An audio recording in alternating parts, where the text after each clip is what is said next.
From Daily Trust News Center, this is the News Hour. On Trust News Hour tonight, federal government suspends Accountant General indefinitely. Normalcy restored in day-day community clash in Abuja. NNPP now major opposition party in Kano as Shekarau defects from APC. On the foreign scene, Finland finalizes moves to join NATO. Hello and welcome to News Hour on Trust TV. I am Ainde Shuaga. The Accountant General of the Federation, Ahmed Idris, has been suspended indefinitely.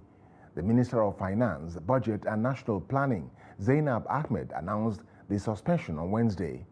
This is coming 2 days after the AGF's arrest by the Economic and Financial Crimes Commission, EFCC, over an alleged 80 billion naira fraud. EFCC spokesman Wilson Uwajaren had confirmed Idris' arrest on Monday. He was arrested after he failed to honor invitations by the EFCC. The anti-graft agency stated that Idris allegedly diverted funds and laundered 80 billion naira. Normalcy has been restored in day-day community of Abuja Municipal Area Council of the Federal Capital Territory with the presence of security operatives. This followed a fracas between traders and commercial motorcycle operators on Wednesday. Trust TV's Aisha Salihu visited the community and now reports. And day-day building material market located in a community along Kubwa-Zuba Expressway of the Federal Capital Territory on Wednesday morning. Security operatives were deployed to arrest the situation. The joint task force involved operatives of the military, the police, and the vigilante group. Actually, as I speak to you now, even me, I don't even know the main key point that is happening. But for I just have to say because of ask them. It's from there now I live. There are no in fact, now we are already clear the place now. Okay. But nothing now, unless I don't even know as we leave that place now. Because only we vigilante and police, we cannot stop these guys to do whatever they want. And as a soldier come, it's from there the road is clear. But we have people that it's in the morning. But the major problem is, let's say the soldier, they are already reached here early. So this thing will not go happen. The clash claimed some lives while properties worth millions were lost in the course of the fight. As at press time, shops were still under lock and key as business activities were shut down due to fear of reprisal attacks from the warring parties. However, there is a huge presence of security personnel in and outside the community.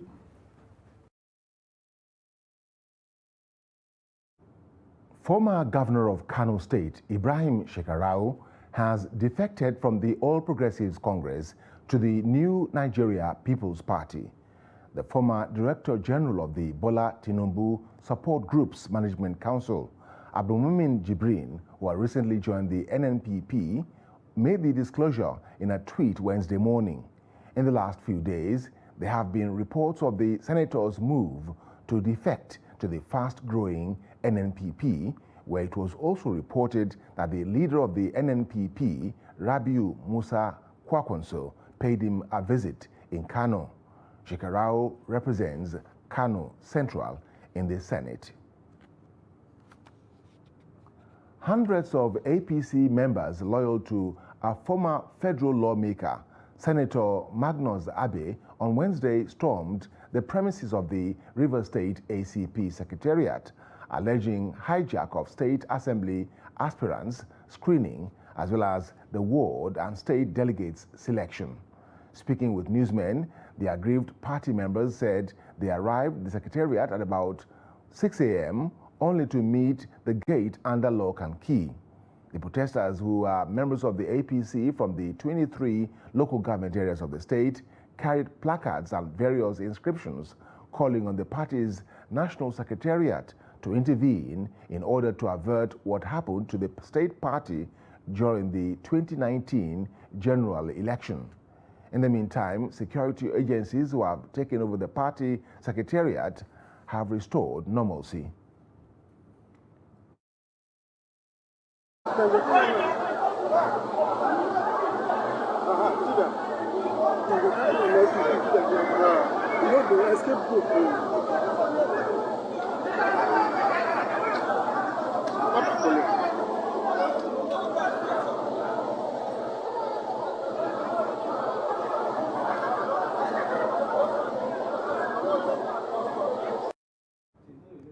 A federal high court sitting in Osogbo has affirmed Senator Ademola Adeleke as the authentic candidate of the People's Democratic Party in the July 16 governorship election in Osun State. Justice Nathaniel Emmanuel made the declaration on Wednesday while delivering a ruling in a suit filed by a factional candidate of the PDP, Prince Dotun Babayemi. Similarly, Prince Bayemi also emerged as the winner of a parallel exercise held at the WOCDIF Center, also in the state capital, on March 9. Bayelsa State Deputy Governor Senator Lawrence Ewuru-Jakpo, who had chaired the party's National Congress Committee, announced Adeleke winner with 1,887 votes. Senator Ewuru-Jakpo was quick to denounce any other poll held outside the state capital stadium. Babayemi went to court to be recognized as the authentic candidate of the party following the parallel primaries. He urged his supporters to put aside any fear over the Independent National Electoral Commission's recognition of Senator Ademola Adeleke as the party's flag bearer. A federal high court sitting in Abuja has ruled in favor of the usage of the April 30, 2022 ad hoc delegates Congress list for the PDP congresses in Akwa Ibom State. The court also adjourned the case challenging the usage of the delegates to Wednesday, May 25, 2022 for hearing. In his ruling, the court directed that the status quo be maintained. This means the legality of both the statutory and ad hoc delegates list remains as it were before the suit was filed until the substantive issues are heard. With this latest court pronouncement, both statutory and ad hoc delegates will vote in the House of Assembly primary on May 21, 2022, House of Representatives primary on May 22, 2022, senatorial primary on May 23, and the May 25, 2022 governorship primary before departing to Abuja for the National Convention billed for Saturday, May 28, and Sunday, May 29, 2022, where the PDP presidential candidate will be elected. The Federal High Court, Abuja, strikes out newly amended 6-count charge preferred against Nnamdi Kanu by the federal government following the withdrawal of the charge by government. Withdrawal of the charge came after Mike Ozekome complained to the court that the prosecution is trying to delay processes by continuous amendment of the charge against his client. Ozekome told the court that this is the 7th time the federal government is amending its charge. Justice Binta Nyako concurred to Ozekome's submission, stating that Kanu is not expected to take plea on those newly amended charges immediately, as he needs time to digest them before doing so. Madia Umar reports.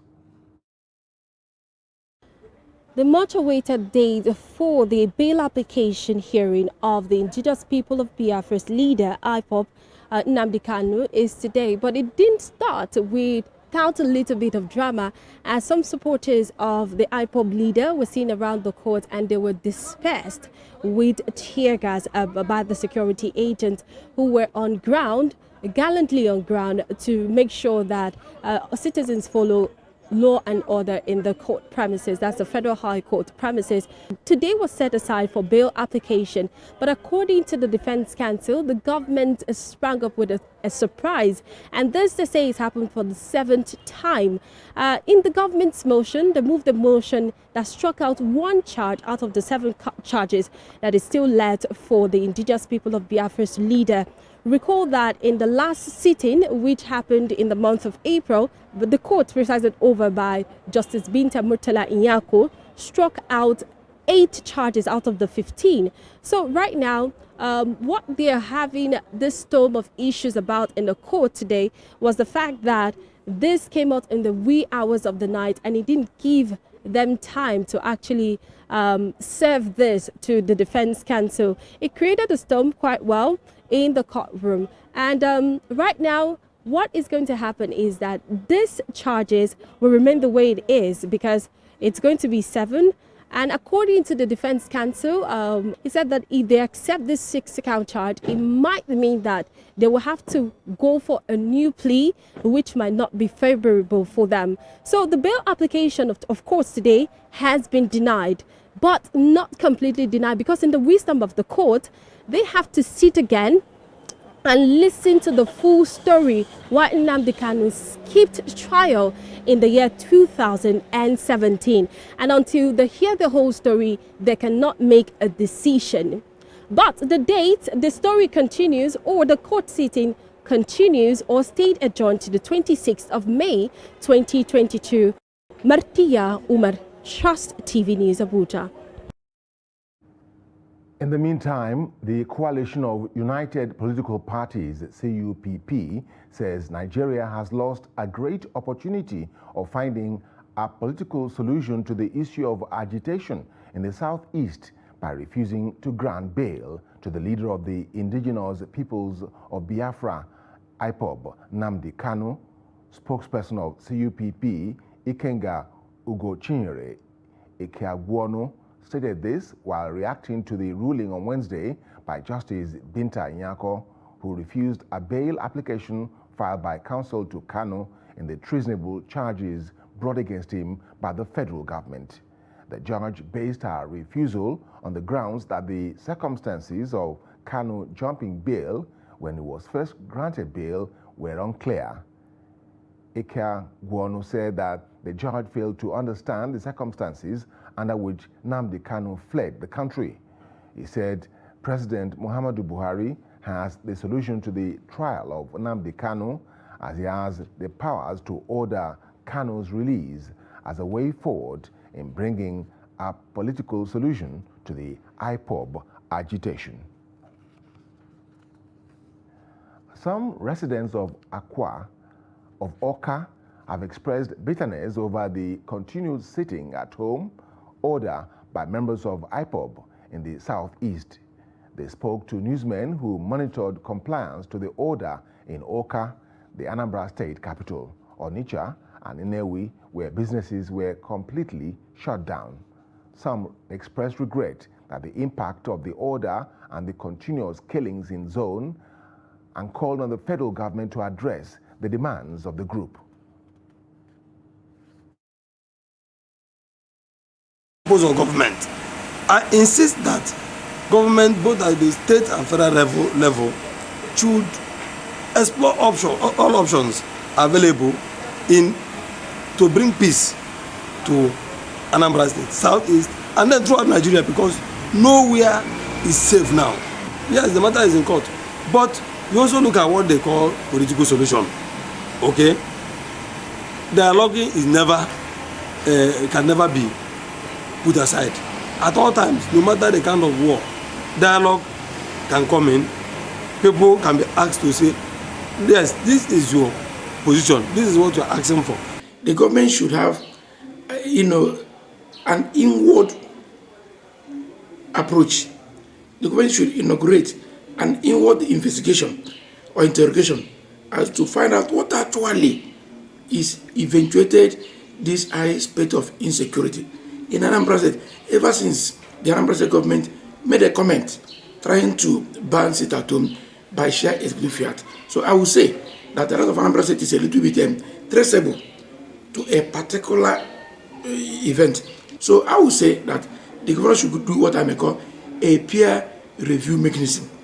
If you see all these things that happen, all the people that are dying, it's just the masses. Understand? So I think there's no need for us to be clean ourselves. It's good for us to come up with solutions for the progress of almost everybody. In a country where the government don't want to know about the people's choice, they don't care about how the people are living, all they care is about themselves. So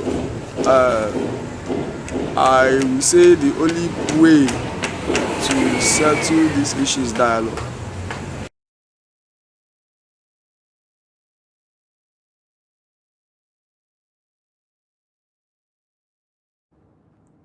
You're watching News Hour on Trust TV. Coming up shortly,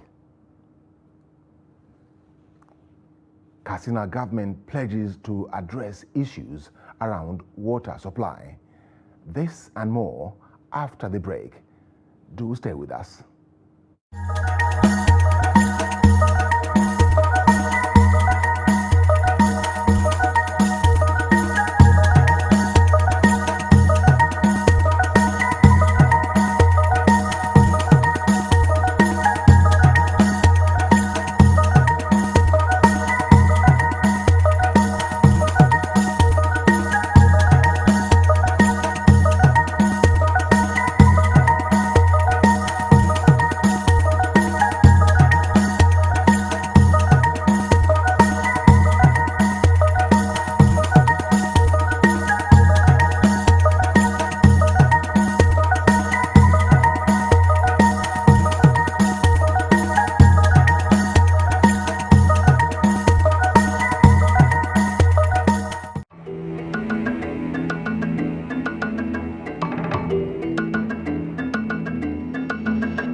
Welcome back and thanks for staying with us. You're still watching News Hour on Trust TV. Let's take another look at our top stories. We told you that the federal government has suspended Accountant General indefinitely. NNPP, now major opposition party in Kano, as Shekarau defects from APC. Moving to more news, we're now being joined by Deputy General Editor, Daily Trust, to discuss political developments. Abdulaziz, I welcome you. Thank you very much.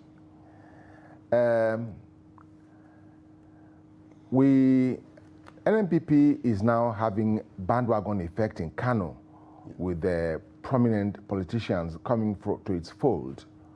Political marriage between ex-governors Rabiu Kwankwaso and Ibrahim Shekarau has reinforced the saying that in politics there is no permanent friend nor enemy. Do you see the alliance going beyond 2023?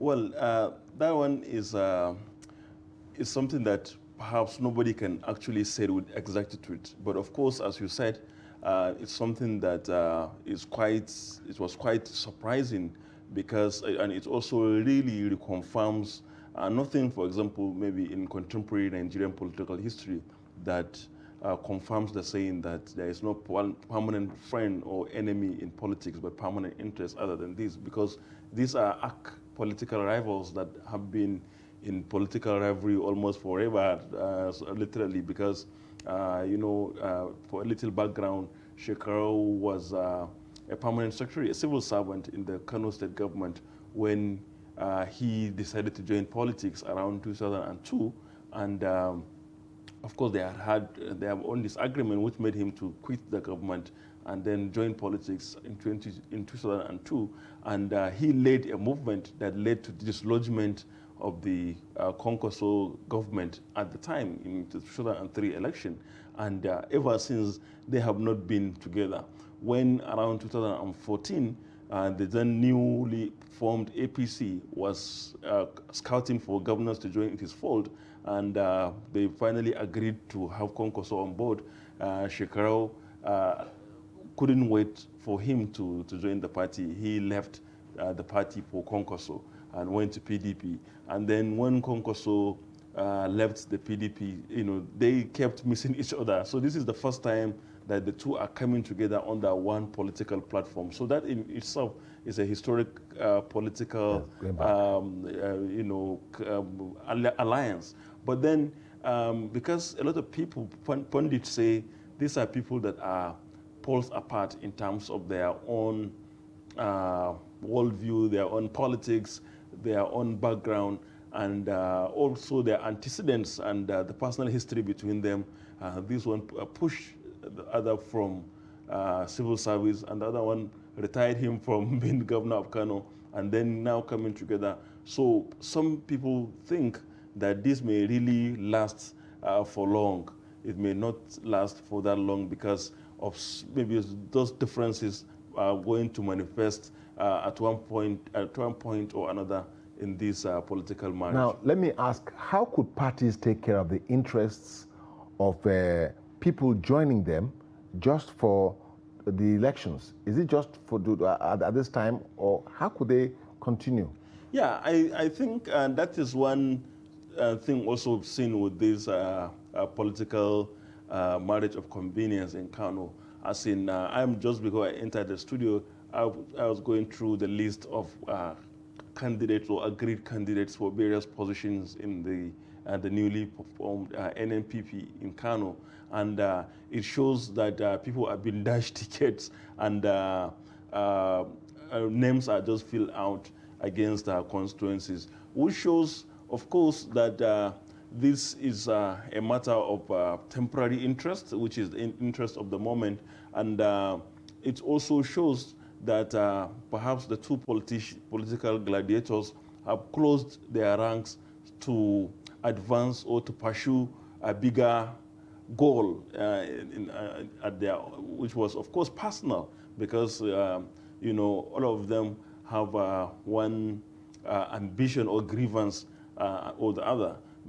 For example, the former governor Konkoso would want at all costs to take over Kano Government House, maybe through a proxy. And while Shekarau wants to go back to Senate and maybe have his people accommodated in the new arrangement, which is what we've seen happening.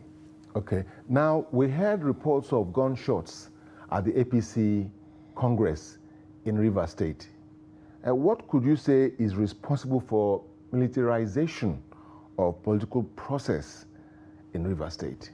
Well, Rivers is a volatile state politically, so it's actually a little surprise if there are gunshots in any political rally in that state. It's one state that is almost known for such militarization. If you remember, even during the former PDP dispensation, during the Goodluck Jonathan administration, when the then First Lady was having a running battle with the then Governor Rotimi Amechi, there were a lot of clashes like that, including one skirmishes at the State Assembly. So, but of course, it shows desperation and the fact that political actors often try to resort to do or die instead of persuasion, instead of following the rules. And so that's what is manifested. And it's not only Rivers, we've seen that happening in a number of other places. And as we go into the primaries, I would just have to maybe say Nigerians, we have to buckle up our belts because it's going to be a roller coaster. We don't know, but we don't pray that it goes violent, but it's not something that you shouldn't expect. It's something that is certainly going to happen even after Rivers.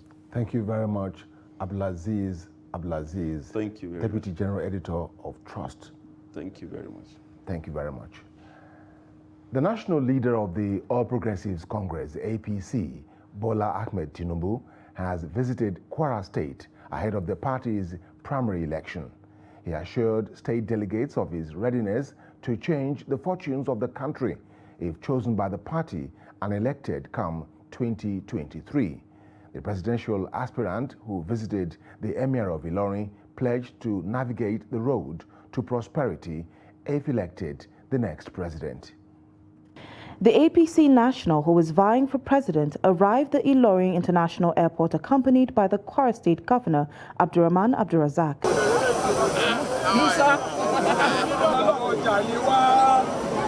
At the palace of the Emir of Ilorin, Ibrahim Sulu Gambari, the monarch prayed for him to actualize his ambition and described him as a molder of people who has impacted positively on thousands across the country. I know you are going to come here. I've been waiting for it.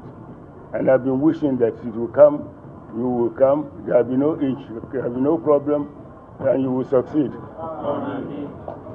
Look at the noise from outside. People are very happy. They are happy to receive you. You have not committed anything against them, against their interest. Rather, you have provided succor for economic ruination that has taken place in Nigeria. At the banquet hall where he met the delegates, the presidential aspirant described himself as someone who can chart the path to success, navigate the road to prosperity, and ready to mentor the youth for the future. For you to witness me coming to you to request your blessing,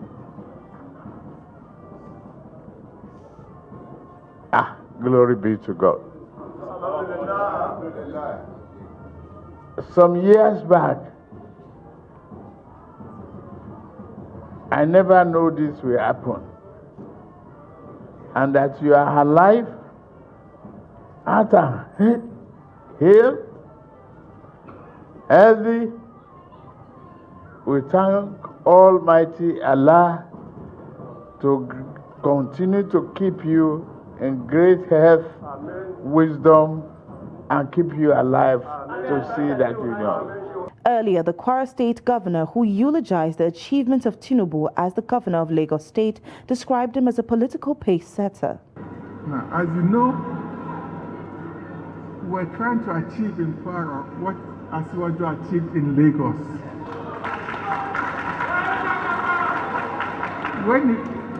When he became the governor of Lagos State, IGR in Lagos was about 600 million. Today they are 45 billion per month. Now, put it in context, that 45 billion is more than an IGR in 1 year in Kwara. So, but what are we doing about it? Well, we're changing the system here. We no longer want to be known as a civil service state. We're now investing in the critical sectors that will push up our IGR. It was a worthwhile outing for the presidential aspirant in the Kwara State. He has secured the assurance of the Kwara delegates for the National Congress.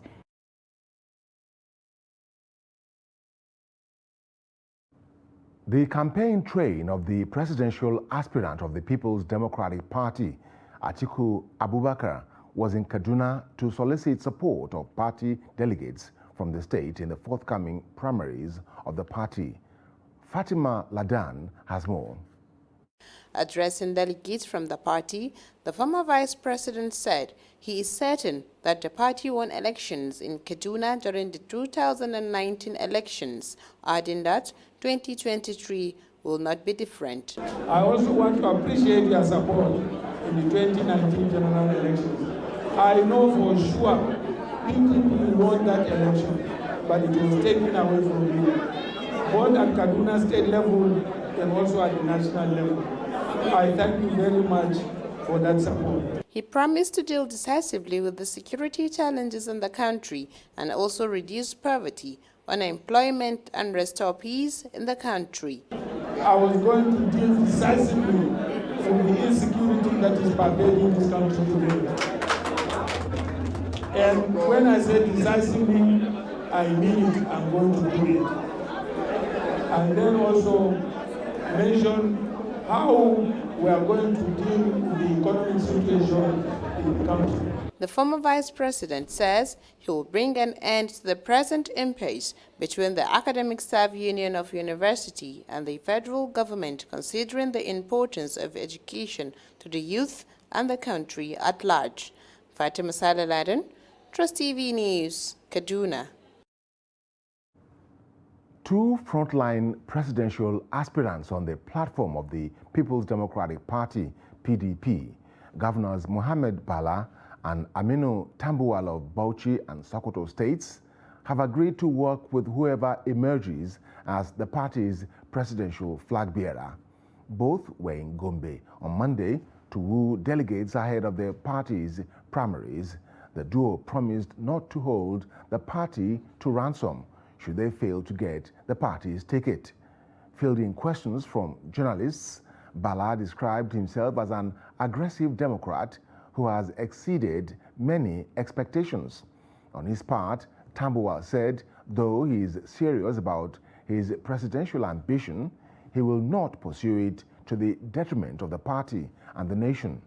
The aspirants agreed that Nigeria is suffering the pains of maladministration occasioned by the APC government, adding that banditry, insurgency, intolerance, and crave for disunity have become order of the day.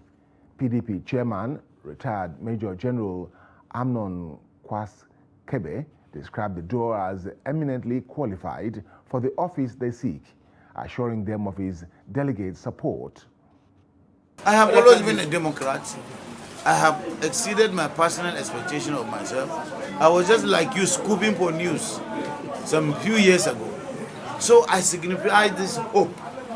I have exceeded that expectation just to become a permanent secretary. Maybe at the point an editor. And today, in my life, in my career, I became a director, a senator, a minister, and now a governor.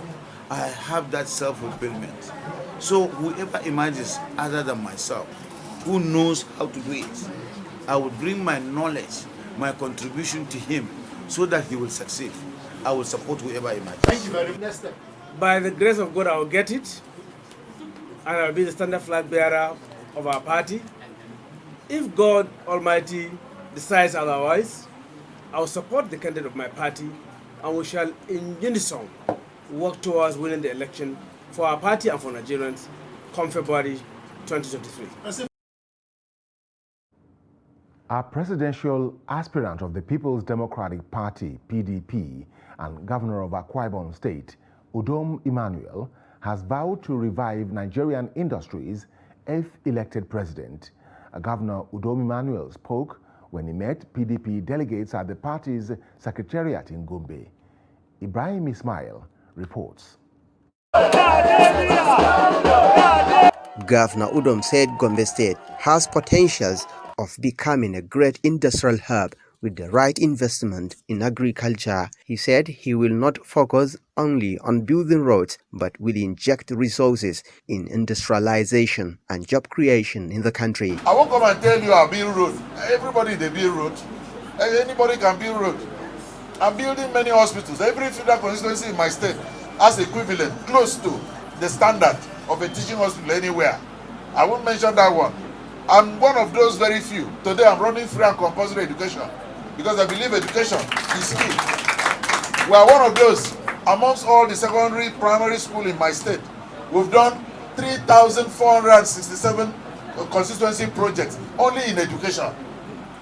And one of the states that when I came in today, we are moving WAEC. Our target is to make sure our pass rate in WAEC is about 90%. Today, we are achieving almost 80%. We took it off from the point that it was 56-60%. Today, we will increase them.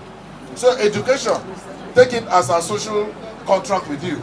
Healthcare will be part of a social contract. The Gombe State PDP chairman said he is impressed with the contribution of Udom to the development of Akwa Ibom State. Come home. Gombe is your home. And looking at the composition of your entourage, we want to thank you for taking our sons to be part of this journey. And I want to thank you. Having taken a general, I think we have conquered the battle. Governor Udom's visit is coming when other presidential aspirants of the PDP and the All Progressives Congress APC are meeting delegates to seek support ahead of the presidential primary elections of the major political parties in the country. From Gombe, Ibrahim Ismail reporting for Trust TV.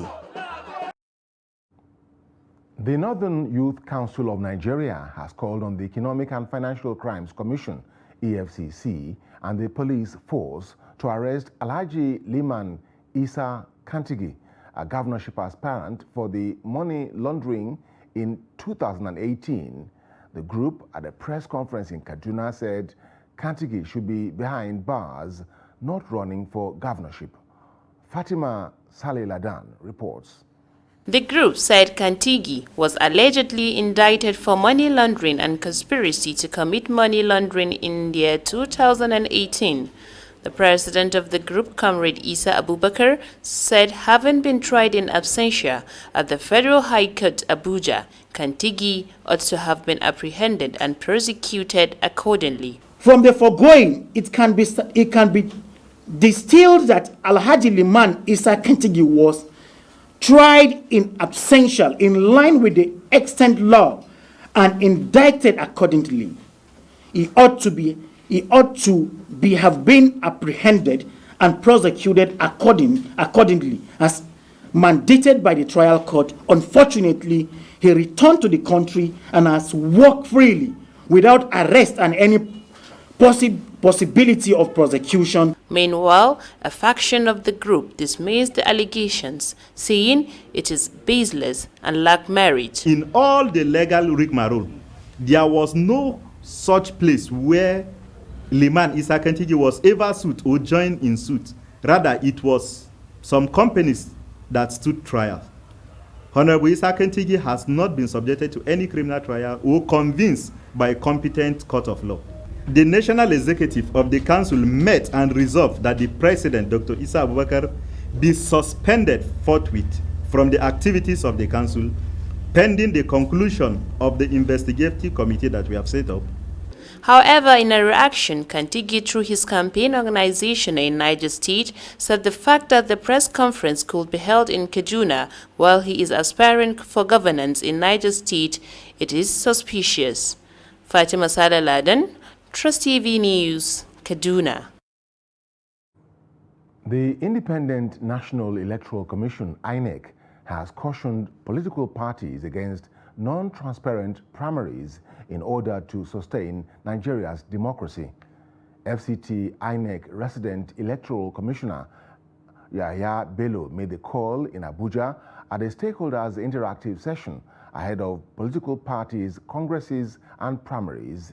According to Bello, the call is imperative because good and credible elections begin with transparent and credible party primaries. DCP Igwe Bernard, representing the operations arm of the Nigeria Police, advised political parties to play by the rules during party primaries to avoid confrontation with the police. A representative of the National Orientation Agency, NOA, FCT Directorate, Ekeoba Namdi, said NOA will continue to partner INEC in the implementation of election processes and activities. This put the Commission under a lot of strain and stress, and we believe the political parties as well. We wish to therefore very passionately remind all political parties that they are supposed to be very critical stakeholders and partners with INEC and should join us in our zeal to entrench and sustain democracy in this nation. One way of doing so for political parties are therefore being urged to play their expected part by ensuring that party internal democracy is well orchestrated, by making your congresses and primaries more transparent, especially for aspirants of various offices. We did it all during the area council election. I think it's one of the fairest and one of the best area council elections conducted in FCT. You saw our deployments. Last week, the national chairman of INEC was praised because of the conduct of the area council election in INEC, in the FCT. It goes to all of us. You saw our deployments. Once you play the game by the rules, we don't have problem with you. Play the game by the rules. The security agencies has no problem with you. We are going to support democracy. We have agreed to make sure that democracy succeeds in Nigeria, and we are going to assist and do whatever we can to ensure security before, during, and after every election in Nigeria. We have been doing our best to sensitize the voters, especially in this ongoing continuous voters registration exercise. We are there, we have been sensitizing, telling the voters to come out to register, and we as an organization, we are promising INEC that as soon as the exercise of this continuous voters registration ends, NOAA will still intensify efforts to mobilize the voters to come out and pick their PV6. As aspirants for the 2023 presidential election move to secure party tickets to contest, some aspirants have largely, as underdogs, may spring up surprises in the build-up to the political parties' national conventions. Trust TV's Shafiu Suleiman takes a look at another batch of contenders and their chances in the race. The report. 15 presidential aspirants are battling to get the PDP ticket to contest the 2023 election. Peter Obi is among them. Obi, a running mate to Atiku Abubakar, lost the presidential election in 2019. He served 2 terms as governor of Anambra State. Though not a bride to proponents of money politics, his chance can be amplified by the push for the Igbo presidency.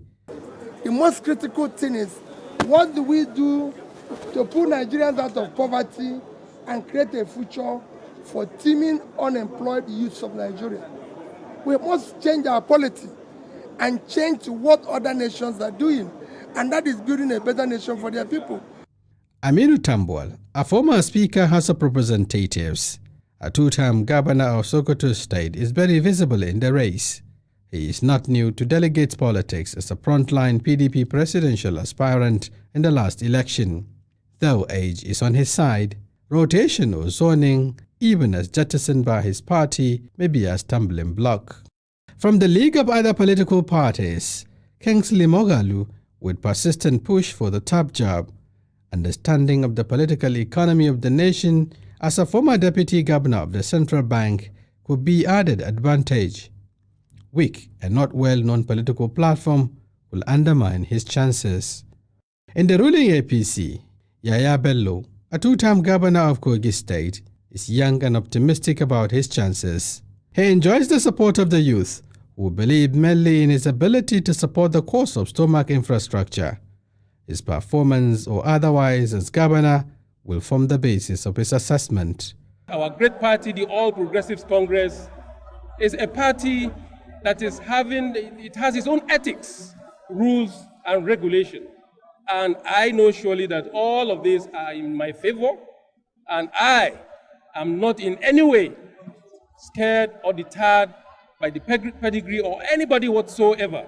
Though presidential aspirants across party lines have since shifted focus to wooing party delegates ahead of conventions, deploying available strategies, the contemplation by the major political parties to use consensus option in determining their flag bearers may put a number of contenders on the edge.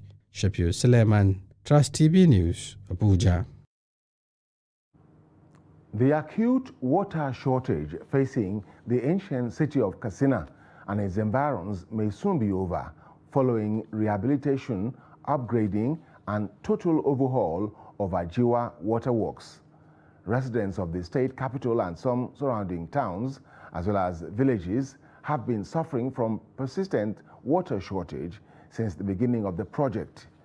When Trust Television visited Ajiwa Waterworks recently, rehabilitation and upgrading works were at an advanced stage of completion.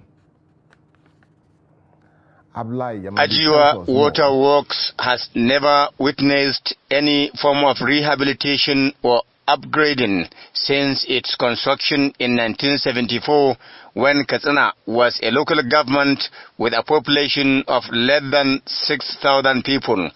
The waterworks was designed to supply 50 million cubic liters of water to Katsina and villages along the main pipe to the Asian city. With the increasing population, water supply has continued to decline as a result of failure to replace obsolete equipment over time. However, Governor Aminu Bello Masari administration is saying that it is committing over 30 billion naira towards bringing the Ajiwa Waterworks back to life.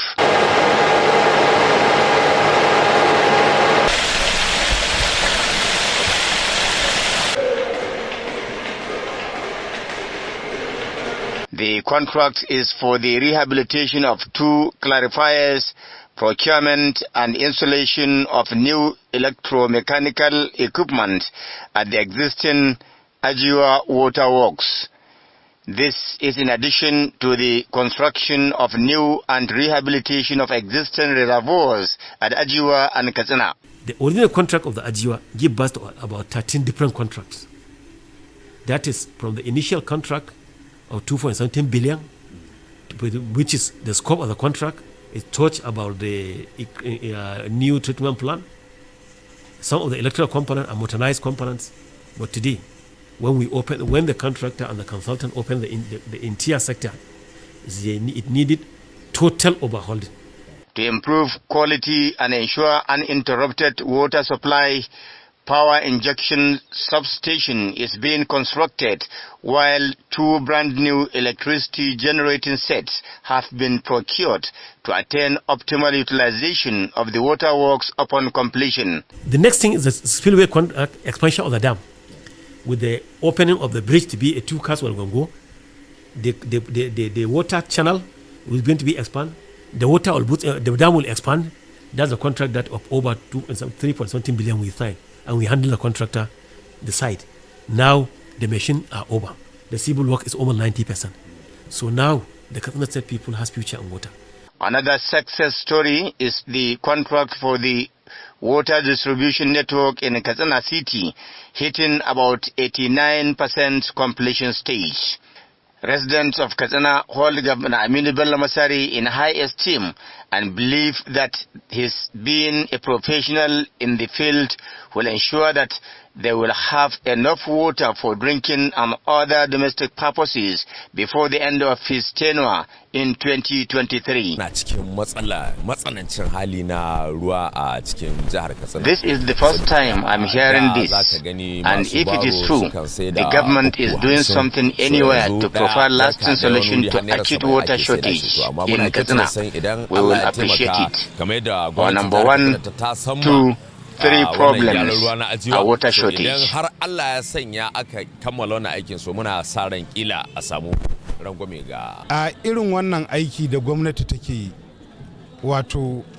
project is long overdue. People have been suffering in silence, and this is one project that has been underreported Solving our water problem in Katsina is like giving us a new lease of life. Abdullahi Ismayamadi, Trust Television News, Katsina.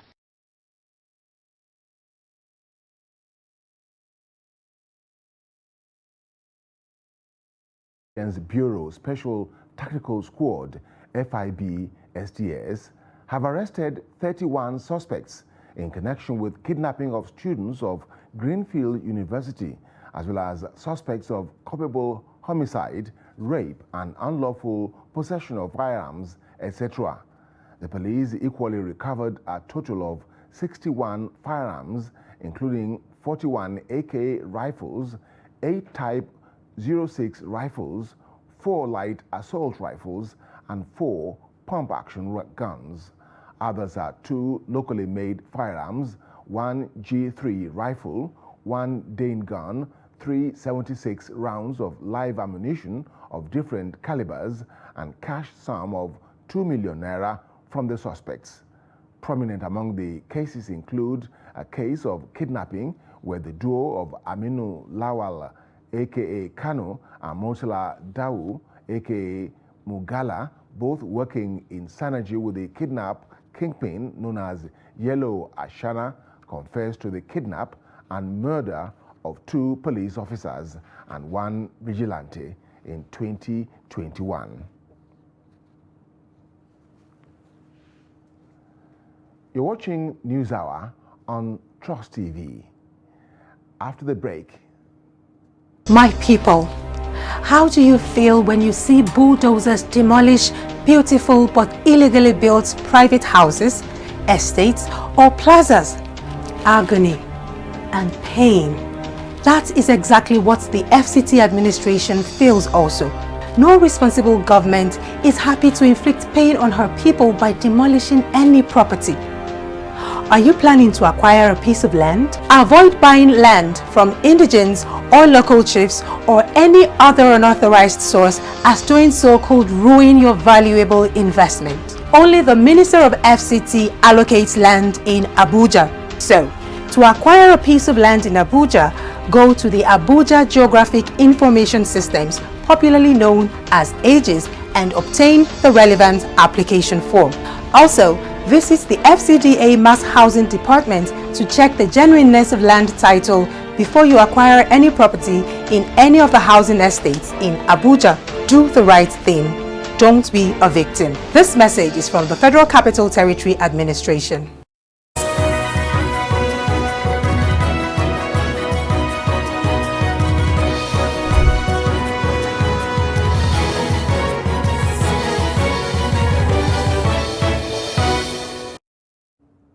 Welcome back. Finland's parliament has signed off on the plan to seek membership in Defense Alliance North Atlantic Treaty Organization, NATO, alongside Sweden, marking a historic shift in the Nordic nation's security policy. Lawmakers in Helsinki voted 188 to 8 to back the proposal, with none abstaining and 3 absent. The vote caps more than 14 hours of continuous debate in the legislature on Monday and more on Tuesday, where the bulk of parliamentarians advocated for entry. The finished bill will be signed by the government as well as President Sauli Niinisto before the application can be delivered to NATO at its Brussels headquarters. Sweden's application requires no vote in parliament and was signed by Foreign Minister Ann Linde earlier on Tuesday, while policymakers have said they wish to submit the letters together. Let's now join Adeniyi Ajishafe Sports Update.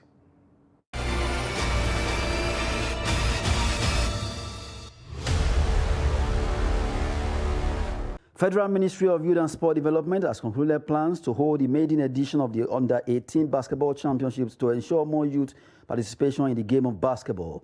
The competition, which targets youth at grassroots, will commence with zonal elimination in 36 states and the FCT between May 27 to 30, 2022, with winners and first runners-up emerging from the zones.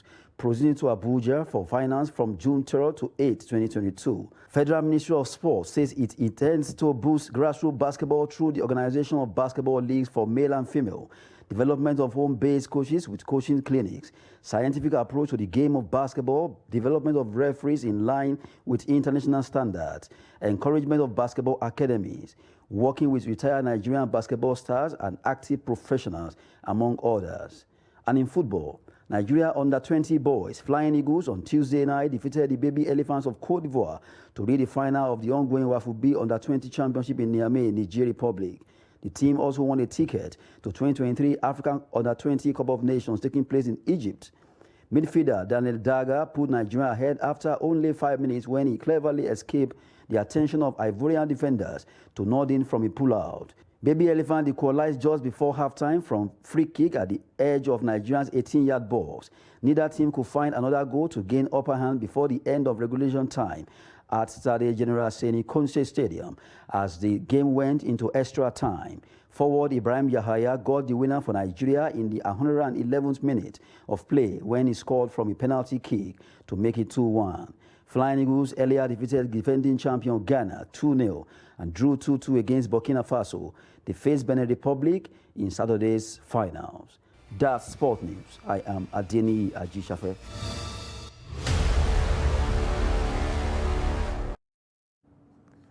And with that, we have come to the end of News Hour on Trust TV. For more news, connect with us across all our social media platforms. I am Ayinde Shuaga, thanking you for watching.